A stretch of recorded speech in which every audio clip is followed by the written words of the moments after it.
네, 위태위태하던 원달러 환율이 한덕수 대통령 권한대행의 탄핵 표결을 앞두고 한때 1,480원을 뚫었습니다. 1,500원 시대가 열리는 건 아닌지 불안감이 높은데요. 박상현 IM증권 전문위원 모시고 최근 환율 동향, 앞으로 전망 들어보겠습니다. 박상현님 안녕하세요. 예, 안녕하세요. 네, 환율이 정말 춤을 추네요. 무섭게 오르다 다시 떨어지는데 오늘 환율 동향 어떻습니까?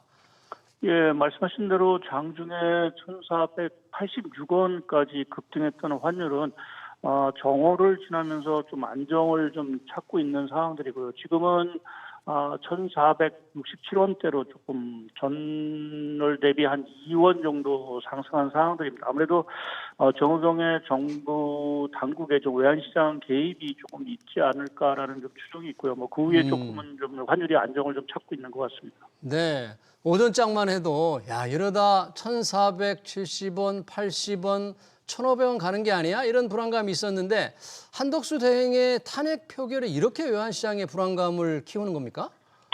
예, 뭐 아무래도 저희가 그 국회에서 탄핵 결정 이후에 이제 정치 불확실성이 좀 완화되지 않을까라는 이제 기대감이 분명히 있었던 것 같은데, 네. 최근에 들어와서는 이제 한덕수 부총리의 어떤 그 탄핵 표결로 이어지면서 정치 불확실성 자체가 이제 장기화되는 것이 아닌가라는 우려가 아무래도 좀 축복이 될 수밖에 없는 부분들이고요.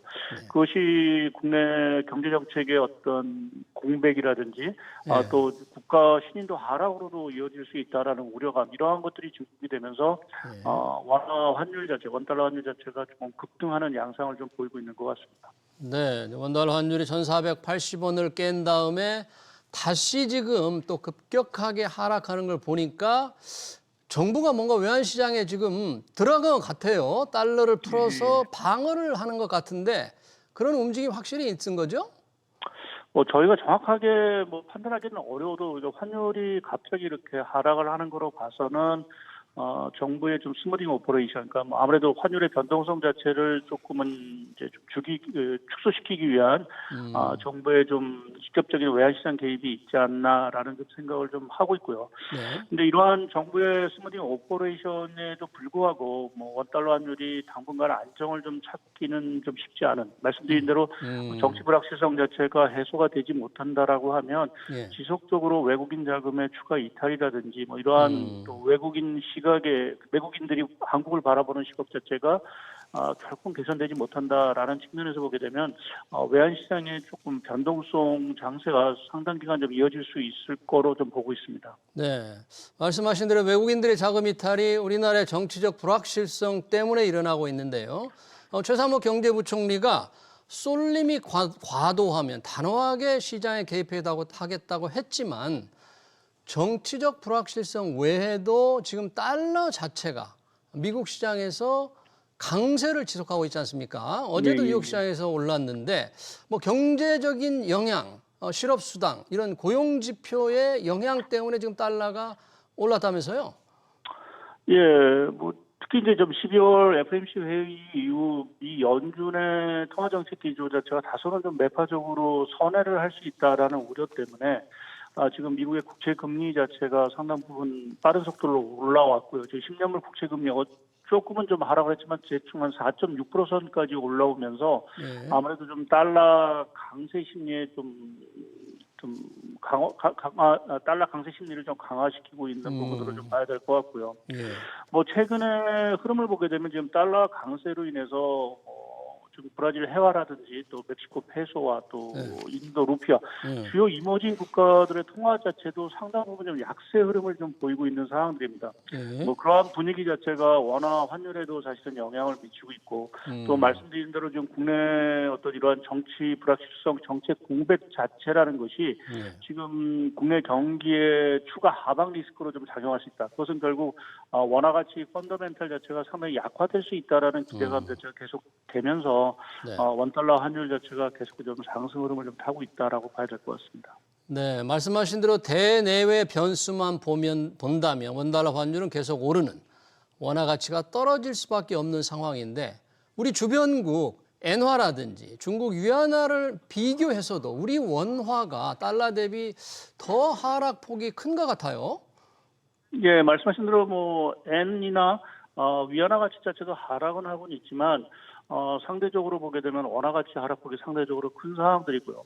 네. 올 한 해만 보게 되면 지금 가장 큰 폭으로 통화 가치가 하락한 거는 브라질 회화라고요. 예. 그 다음이 멕시코 페소와 그 다음이 아마 한국 원화 가치가 아닐까라는 좀 생각을 하고 있습니다. 예. 그러니까 지금 이렇게 원화 가치 자체가 이렇게 큰 폭으로 하락하는 부분에 있어서는 뭐 대외적인 여건도 분명히 있고요.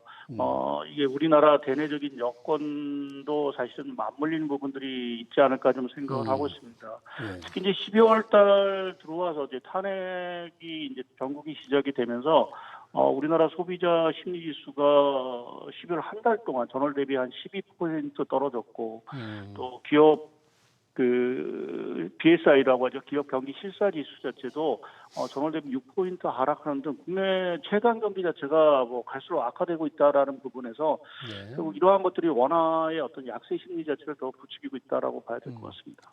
원화가 더 떨어지니까 원대 일본엔, 원대 중국 위안을 본다면 우리 중국이나 일본으로 여행 가는 분들 상당히 힘들 것 같아요. 원엔, 원 위안화도 지금 많이 떨어진 거죠?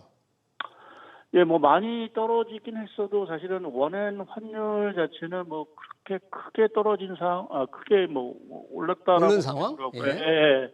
지금 930원 정도 수준에서 계속 좀 흐름을 좀 보이고 있는 상황들입니다. 그래서 상대적으로 원화 가치가 많이 떨어지긴 했어도 사실은 최근에 뭐 엔화 역시도 좀 BOJ 12월 금리 동결이라든지 이러한 결정으로 인해서 엔화도 약세 심리가 좀 계속되고 있는 상황들이고요. 위안화 네. 역시도 중국 경기 부진이라든지 또 부양 정책에 대한 실망감으로 인해서 뭐 지금 역외 환율 기준으로 보게 되면 7.3 위안을 넘어서는 등 조금 위안화 가치도 불안하기 때문에 7.3 위안. 예. 예. 그래서 원엔이라든지 원 위안 환율 자체는 사실상 보게 되면 아주 큰 변동은 사실은 좀 없는 상황입니다. 네, 그러네요. 지금 이제 100엔당 우리 원화로 930, 40원, 또 위안당 200원을 지금 넘어 있는 것 같습니다.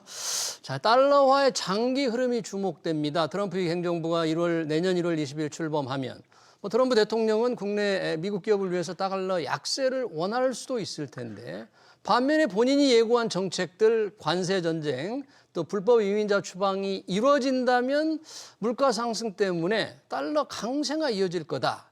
예상이 이렇게 좀 엇갈리는데 어떻게 보십니까? 중장기 전망은? 일단 초기 트럼프 대통령 2기가 출범할 초기에는 달러 강세를 일단은 좀 예상을 하고 있습니다. 뭐 말씀하신 대로 관세 정책이라든지 또 불법 이민자 추방이라든지 또 한편에서 보면 이제 연준과의 조금 통화 정책을 둘러싼 마찰까지도 저희가 좀 예상을 해볼 수 있는 부분들이어서 그렇게 보면 달러 강세의 흐름 자체는 계속되지 않겠느냐. 특히 이제 지금 전 세계적으로 보면 미국 경제만 나홀로 좋은, 그러니까 미국 경제 예외주의 현상 자체가 계속되고 있다라는 부분도 계속해서 달러를 좀 지지해 줄 거로 좀 보고 있기 때문에 뭐 우리가 트럼프 대통령 취임 직후에는 달러의 어떤 추가적인 강세까지도 저희가 내다볼 수 있는 부분들이고요. 말씀하신 이제 트럼프 대통령이 과연 이제 달러 약세를 이제 계속 원한다라는 이제 얘기를 하고 있긴 하지만 그거는 조금 초기의 정책들 자체가 실시된 이후 조금 시간을 두고 아마 트럼프 대통령의 어떤 발언이라든지 또는 어떤 각종 뭐 환율 조작국과 관련된 어떤 그런 엄포 이러한 것들을 통해서 좀 달러 부분을 약세화하려는 노력이 조금 가시화될 거로 좀 보고는 있는데 그 부분에 대해서는 조금 저희가 지켜봐야 될 것 같습니다. 그러니까 트럼프 행정부 정책만으로 본다면 관세, 불법 이민자 추방으로 인해서 달러 강세가 계속된다. 달러 인덱스가 높은 수준이 된다면 그렇게 된다면 원달러 환율 역시 높은 곳에서 오랫동안 지속될 것으로 예상하십니까? 예, 지금 뭐 1,500원을 저희가 뭐 오늘도 갑자기 뭐 터치할 것 같은 분위기였지만 내년 초에 가서는 조금 더 1,500원에 대한 그 상승 흐름 그것을 넘고자 하는 시도 자체가 더 빈발하지 않을까라는 쪽에 좀 생각을 하고 있고요. 그거는 뭐 말씀드린 여러 가지 대내 여건뿐만 아니라 지금 우리나라 경기 상황을 보게 되면 내년 1월에 하느니 추가적인 금리 인하에 나설 가능성도 사실은 배제할 수 없습니다.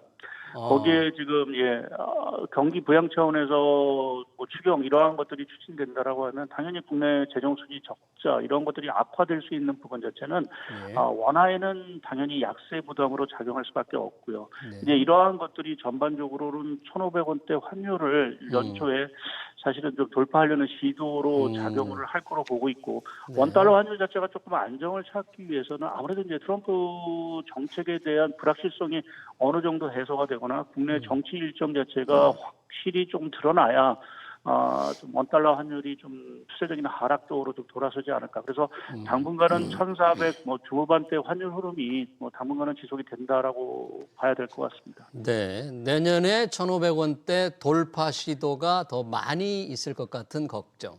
이렇게 되니까 예전에 원달러 환율이 오르면 수출하는 기업들 달러 기준 가격을 좀 낮출 여력이 있지 않습니까? 그래서 뭐 수출에 좀 호재다고 했는데 지금은 기업 규모 관계없이 중소기업, 영세기업, 뭐 대기업 모두 걱정이 태산 같습니다. 정말 부정적인 영향뿐입니까? 원달러 환율이 이렇게 오르는 거는? 예, 뭐 말씀하신 대로 이제 원달러 환율이 오르면 아무래도 이제 수출 경쟁력 측면에서 당연히 조금 개선의 효과가 있고요. 또 우리가 아무래도 수출을 통해서 달러를 벌으면 이제 원화로 환산할 때는 원화 환산 이익 측면에서는 사실은 기여를 할 수 있는 부분이 분명히 있습니다. 그래서 일부 수출 대기업 같은 경우에는 조금 긍정적인 영향이 있겠지만 지금 가장 큰 문제 자체는 이러한 그 대외 여건, 특히 이제 내년 1분기의 수출 여건 자체가 상당히 악화될 수 있는 부분. 그것이 결국 우리나라 수출 경기 자체가 자칫 잘못하면 내년 초부터 역성장을 할 수 있다라고 보면 결국 기업들의 매출 자체가 상당히 좀 줄어들 수 있는 부분들이 있고요. 그것이 아무래도 환효과가 있다 하더라도 기업의 이익 측면에서는 좀 부정적일 수밖에 없고 또 국내는 아무래도 각종 원부자재 자체를 상당 부분 이제 수입을 해야 되는 입장이라고 보면 당연히 그러한 수입 물가에 대한 부담도 있는 사항들이고 또 하나 이제 중요한 거는 국가의 이렇게 신인도 뭐 아직은 그렇게 뭐 신인도 자체가 떨어지진 않았지만 만약 국가 신용도마저도 떨어지게 된다라면 해외 차입 코스트라든지 이러한 것들이 많이 올라가면서 기업들의 뭐 달러 부채에 대한 부담 뭐 이러한 것들이 커질 수 있다라는 측면에서 기업 입장에서는 뭐 환율 상승이 그렇게 달갑게 받아들일 수 있는 상황은 분명 아니라고 봐야 될 것 같습니다. 네, 그러네요. 환율이 오르더라도 별로 좋을 게 없다. 특히 내년 상반 1분기 수출 여건이 워낙 좋지 않기 때문에 들어오는 달러가 적어지면 달러 값이 더 오를 가능성이 있고 달러 빚을 진 기업들은 달러 이자가 늘어난다는 걱정까지 해주셨습니다. 급등락을 하고 있는 원달러 환율에 관한 얘기 잘 들었습니다. 지금까지 박상현 IM증권 전문위원이었습니다. 고맙습니다.